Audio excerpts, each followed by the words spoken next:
Praise the Lord. സ്വർഗീയ സന്ദേശം എന്ന പ്രോഗ്രാമിലേക്ക് എല്ലാവർക്കും സ്വാഗതം.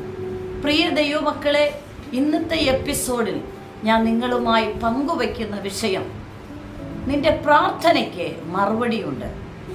നമ്മുടെ ജീവിതത്തിൽ എല്ലാ വിഷയങ്ങൾക്കും കർത്താവിൻ്റെ സന്നിധിയിൽ മറുപടിയുണ്ട്.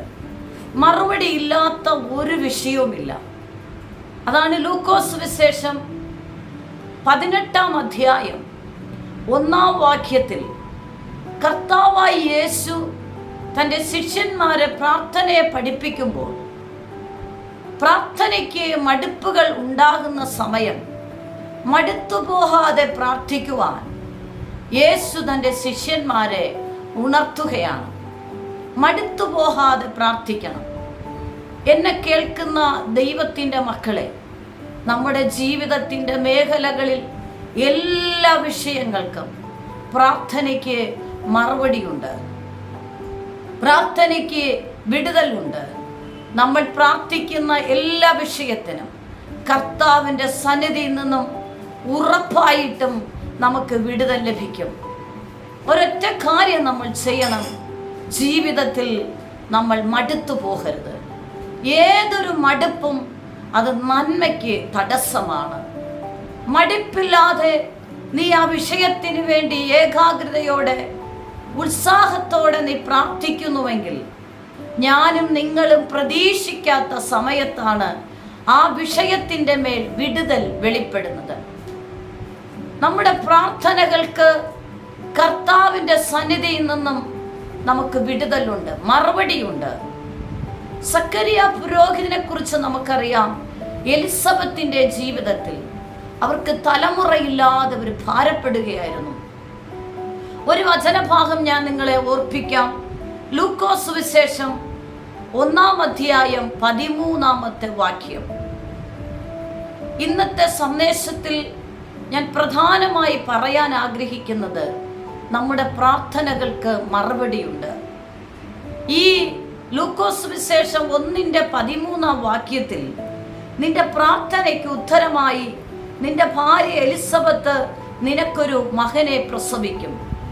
എന്നെ കേൾക്കുന്ന ദൈവത്തിൻ്റെ മക്കളെ, ജീവിതത്തിൻ്റെ മേഖലകളിൽ മറുപടിയില്ലാത്ത ഒരു പ്രാർത്ഥനകളുമില്ല. നിരന്തരമായി നീ മടുപ്പില്ലാതെ ദൈവസന്നിധിയിൽ പ്രാർത്ഥിക്കുന്നുവെങ്കിൽ, തക്ക സമയത്ത് മറുപടി തന്ന് നിന്നെ മാനിക്കുന്ന കർത്താവാണ്. തക്ക സമയത്ത് നിന്നെ ഉയർത്തേണ്ടതിന് ദൈവത്തിൻ്റെ ബലമുള്ള കരങ്ങളിൽ താണിരിപ്പിൻ.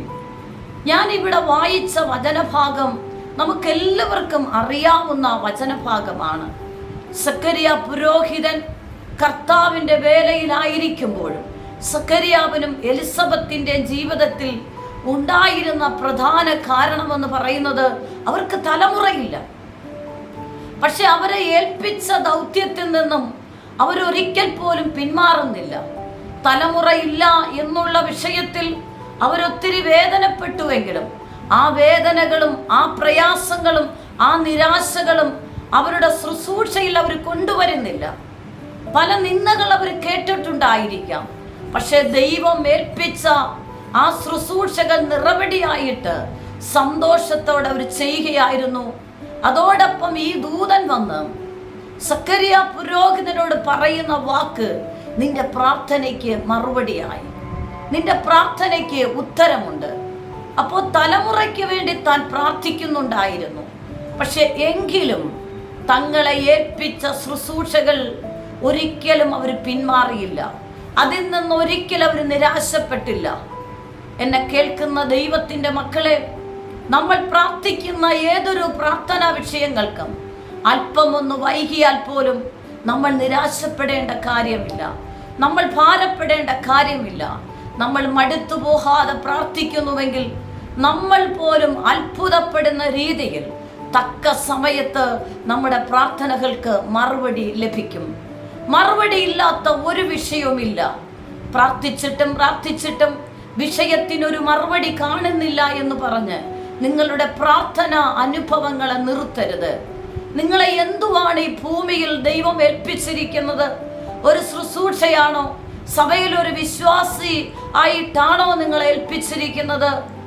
ഏത് വിഷയമായിരുന്നാലും ഏൽപ്പിച്ച കാര്യങ്ങളിൽ ദൈവത്തെ ആരാധിക്കാനും സ്തുതിക്കുവാനും പ്രാർത്ഥിക്കുവാനും ദൈവവചനങ്ങൾ ധ്യാനിക്കുവാനും മറ്റുള്ളവരോട് സുവിശേഷം പറയുവാനും ഏൽപ്പിച്ച ദൗത്യങ്ങൾ വിശ്വസ്തയോടെ, നിരാശപ്പെടാതെ, ഭാരപ്പെടാതെ, ദുഃഖിക്കാതെ, പിറുപിറുക്കാതെ നിങ്ങൾ അത് ചെയ്യുന്നതോടൊപ്പം നിങ്ങളുടെ പ്രാർത്ഥനാ വിഷയങ്ങൾക്കും മടിപ്പില്ലാതെ രഹസ്യമായും പരസ്യമായും വിടുതൽ തരുന്ന കർത്താവിൻ്റെ കരങ്ങളിൽ കൊടുത്ത് നിങ്ങൾ പ്രാർത്ഥിച്ചു കൊണ്ടിരിക്കുക. ഉറപ്പായിട്ടും നിങ്ങളുടെ പ്രാർത്ഥനയ്ക്ക് മറുപടിയുണ്ട്. ഒരു സാക്ഷ്യം ഞാൻ ഈ വിഷയത്തോടനുബന്ധിച്ച് ഞാൻ പങ്കുവയ്ക്കുകയാണ്. ചില മാസങ്ങൾക്ക് മുന്നമേ ഒരു സഹോദരി എന്നെ വിളിച്ച് തൻ്റെ പ്രാർത്ഥനാ വിഷയങ്ങൾ വിളിക്കുവാനിടയായി. ആ സഹോദരി ആദ്യമായിട്ടൊരു ടെസ്റ്റിമണിയാണ്, തൻ്റെ ജീവിതത്തിൽ ദൈവം ചെയ്ത ഒരത്ഭുത സാക്ഷ്യമാണ് ആദ്യമായിട്ട് ഷെയർ ചെയ്തത്. ആ സഹോദരി എന്നോട് പറഞ്ഞ സാക്ഷ്യം ഇങ്ങനെയാണ്: കോവിഡ് സമയത്ത് ഞാനൊരു കുഞ്ഞിനെ ഗർഭവതിയായിരുന്നു. ആ കുഞ്ഞിനെ ഞാൻ അനുഗ്രഹമായിട്ട് പ്രസവിച്ചു. ആ കുഞ്ഞിനെ എനിക്ക് പുറത്ത് ലഭിക്കുമ്പോൾ സംസാരിക്കത്തില്ല. മറ്റുള്ള കുഞ്ഞുങ്ങളെപ്പോലെ ജ്ഞാനമുള്ള ഒരു കുഞ്ഞല്ല. പക്ഷേ ഞാൻ എൻ്റെ ദൈവത്തോട് പറഞ്ഞത് ഇങ്ങനെയാണ്: ദൈവമേ, നീ എനിക്ക് നൽകിയ ഈ പൈതൽ അനുഗ്രഹത്തോടെ നീ എനിക്ക് നൽകണം. ആ സഹോദരി പറഞ്ഞത് ഇങ്ങനെയാണ്: ഞാൻ ദൈവസന്നിധിയിൽ 2 വർഷം രാത്രികളെ പകലാക്കി ദൈവസന്നിധിയിൽ 2 വർഷം ഒരേ വിഷയം ഞാൻ പ്രാർത്ഥിച്ചുകൊണ്ടേയിരുന്നു.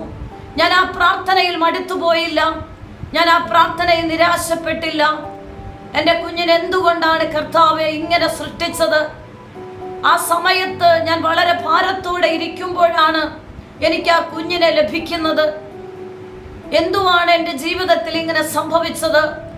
ഈ പെൺകുഞ്ഞ് സംസാരിക്കുന്നില്ലല്ലോ, ഈ കുഞ്ഞിന്മേലെ മറ്റുള്ള കുഞ്ഞുങ്ങളിൽ നിന്ന് വ്യത്യാസമാണല്ലോ എന്നൊന്നും ഞാൻ പറഞ്ഞ് നിരാശപ്പെട്ടില്ല. ഞാൻ ഒരൊറ്റ കാര്യം ചെയ്തു.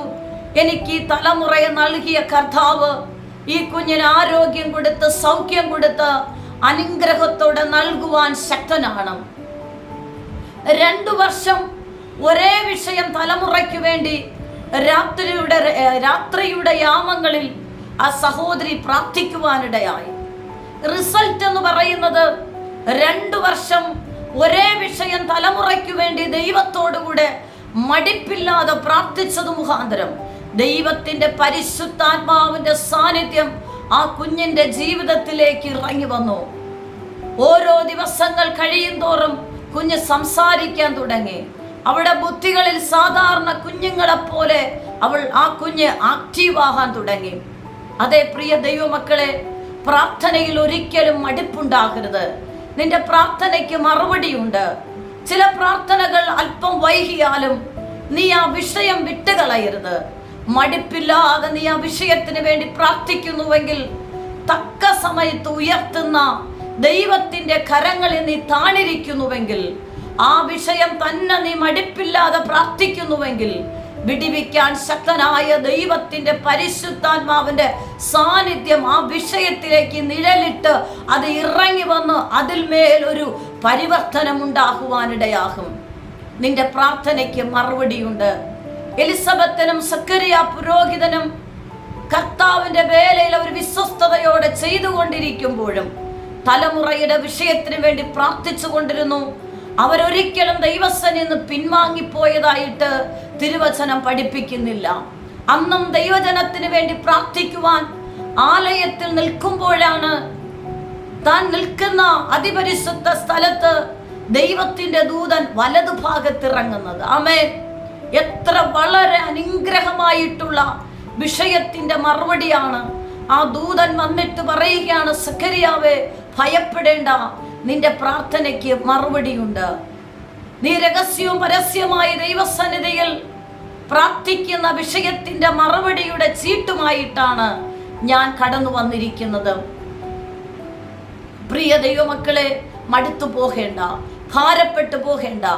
ഒരുപക്ഷെ വിഷയത്തിന് മറുപടി കാണാൻ കഴിയുന്നില്ല എന്ന് ചിന്തിച്ച് നീ നിരാശപ്പെടേണ്ട. മറ്റുള്ളവർ നിന്നെ നോക്കി കുത്തുവാക്കുകൾ പറയും, പരിഹസിക്കും. നാളെ ഇതുവരെ ആയില്ലേ, മറുപടി ഇല്ലല്ലോ, എന്തുകൊണ്ടാണ് എന്നൊക്കെയുള്ള പല ചോദ്യങ്ങൾ ഒരുപക്ഷെ നീ പ്രാർത്ഥിച്ചു കൊണ്ടിരിക്കുന്ന വിഷയത്തിൽ മേല് പലരും ചോദ്യങ്ങളുമായി നിന്റെ മുന്നിൽ കടന്നു വരാം.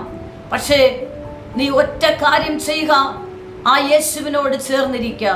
ആ ദൈവത്തിലുള്ള ആശ്രയത്തെ നീ വിട്ടുപോകാതെ നീ മടിപ്പില്ലാതെ പ്രാർത്ഥിക്കുന്നുവെങ്കിൽ സർവശക്തനായ ദൈവം നിന്റെ പ്രാർത്ഥനയ്ക്ക് മറുപടി തന്ന് നിന്നെ മാനിച്ച് ഉയർത്തുന്ന ദൈവമാണ്.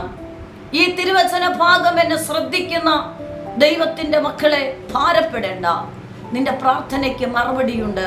അതാണ് ദൈവവചനം പഠിപ്പിക്കുന്നത്. ദർശനത്തിന് ഒരു അവധി വെച്ചിരിക്കുന്നു, അത് സമാപ്തിയിലേക്ക് ബന്ധപ്പെടുകയാണ്. വൈകിയാലും ഉറപ്പായിട്ടും അത് സംഭവിക്കും.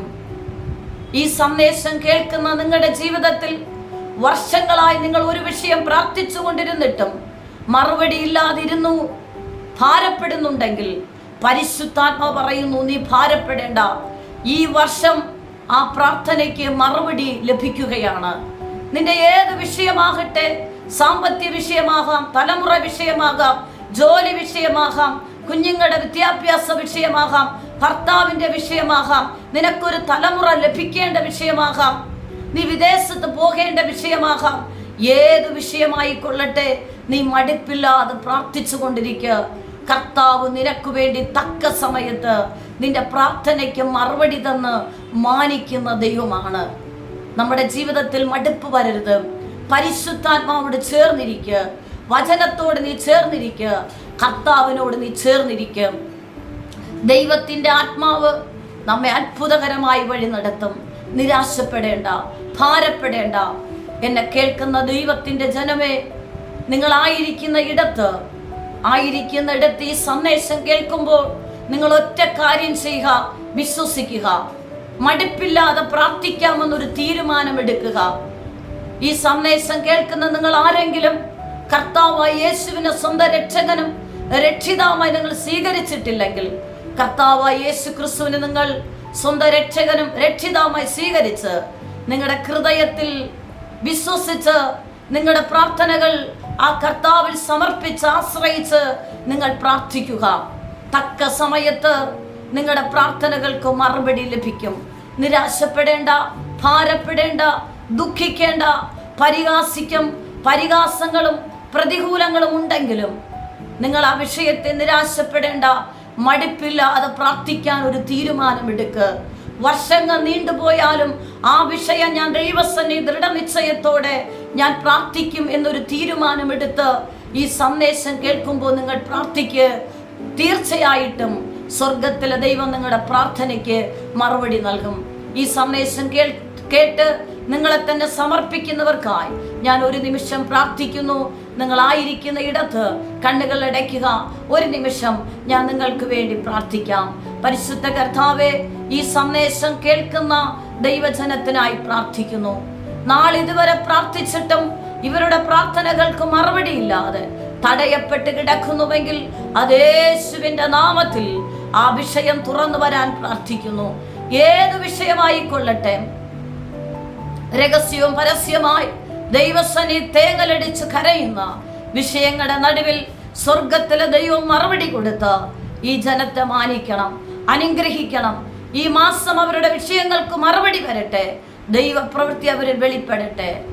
ഈ മക്കളെ ഞാൻ അനുഗ്രഹിച്ച് പ്രാർത്ഥിക്കുന്നു. ദൈവകൃപയാൽ നിറയ്ക്കും, അനുഗ്രഹിക്കും, ആശീർവദിക്കും. യേശു ക്രിസ്തുവിന്റെ നാമത്തിൽ തന്നെ ആമേൻ. God bless you. ദൈവം നിങ്ങളെ ധാരാളമായി അനുഗ്രഹിക്കട്ടെ. ആമേൻ.